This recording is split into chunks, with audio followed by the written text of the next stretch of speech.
Ito yung mga lods, yung HDPE pipe mga lods. Ito. Ito po yung puller, pull off. Ayan, ito yung naghihila ng pipe galing doon sa dulo sa machine. Ayan.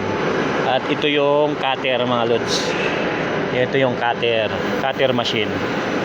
At saka ito po yung coiler.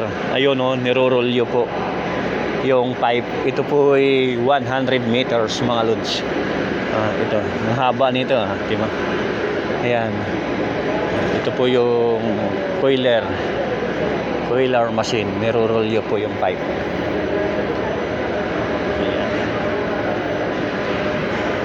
Ayan o, nirorolyo yung pipe. Ayan. Diba?